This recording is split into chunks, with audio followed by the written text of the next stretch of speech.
Hey, what's up, YouTube? Back again with the Mad Beast. Well, quick update. I'm not going to make this a long video. It's going to be relatively short. First things first, these tires. I talked about that I may have to upgrade these tires because of the balancing. And, you know, yeah, they do work for all traction applications. They're not that great. You are going to yearn for a better tire. I did pick up a set of Duratrax lockup MTs. Make sure for the Exceed Mad Beast.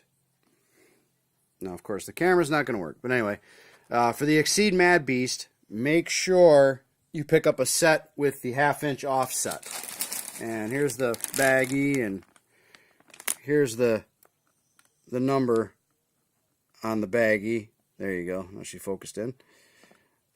Because what happens is, if you get the one for an HPI Savage, here, let me turn the truck around. If you get one for the Savage X and whatnot, it doesn't have the 1/2-inch offset, and what happens is that the steering piece here hits the end of the tire, the part of the tire right here.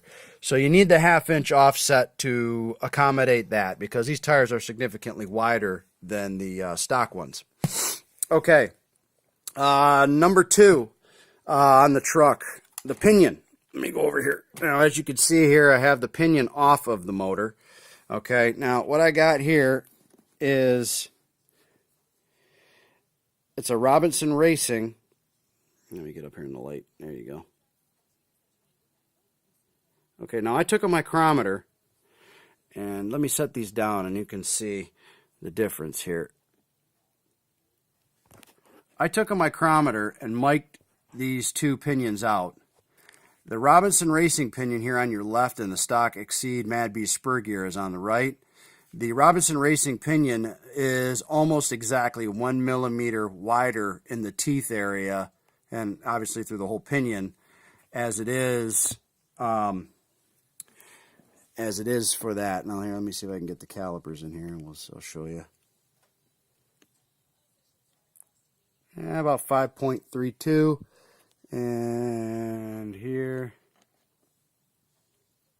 yeah, almost exactly 1 millimeter wider. So I went to the Robinson Racing pinion. I'm going to put that on. Here is the number.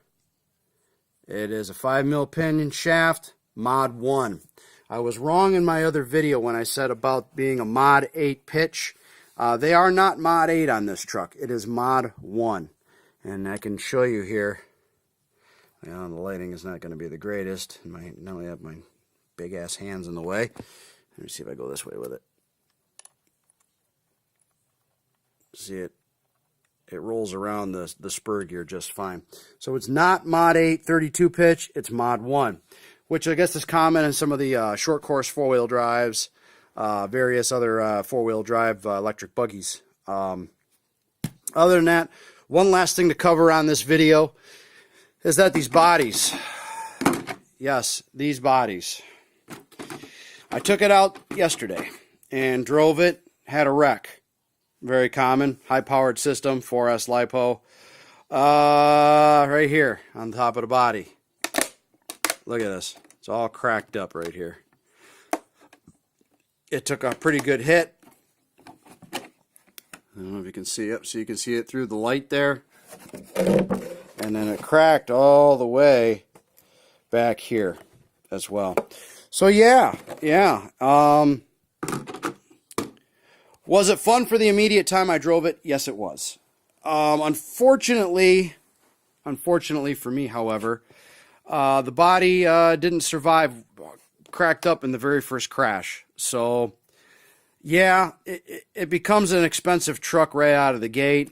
As far as some of the stuff goes, now if it's a truck that you plan on driving slow, then yeah, the stock tires and the body will be fine. But if you wreck at all and roll the truck or hit something, forget it. The body's destroyed. I did do another servo upgrade. I didn't want to spend the money on this. I really did not. But unfortunately, I had to.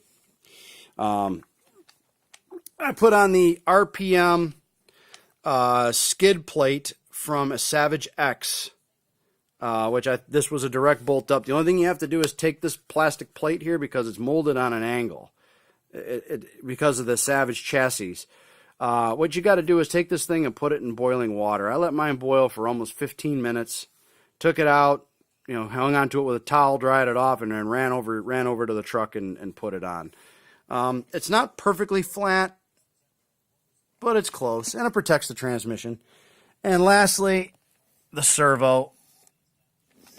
I spent big money on it. I bought the 1283 SG. It's like 400 and some ounce inches of torque. Let me see the package here. Here's the package for it. The SA. Oh, come on, phone, focus, will you? SA 1283 SG. And if you go to the back, and it's not going to focus, of course. Well, I'll just tell you, it's got a speed of 0.13 at 6 volts. It's capable of 416 ounce inches of torque. So as far as I see it, that's more than plenty to turn this heavy truck and these heavy tires.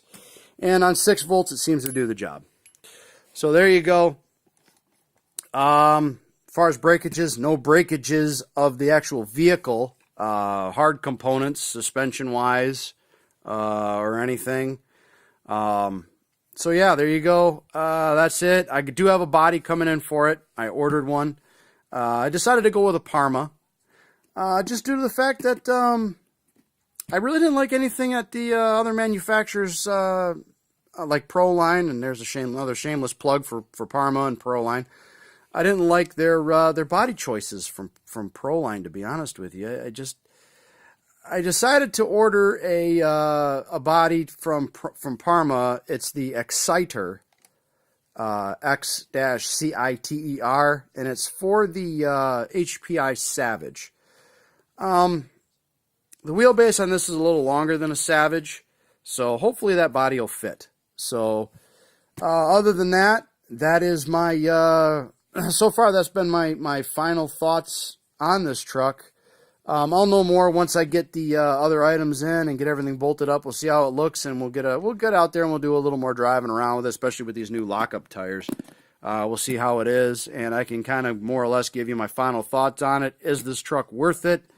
At this stage of the game, my opinion on it right now, I can tell you the motor system is powerful. Like I said before, I don't plan on changing it. It's got plenty of adjustment, plenty of power. Unless something happens to it, I'm not messing with it. So yeah, there you go. So I'd say if you buy this truck, it's going to be one of those situations, buy at your own risk. The stock bodies like that one, or this semi-truck body, I think these are made of a PVC plastic. They are going to break easily. So if you're going to buy one of these trucks, go out and start looking for a Lexan body to fit it. It's the only thing I can tell you. So there you go. Enjoy YouTube. That's my latest and greatest updates on this truck. Enjoy.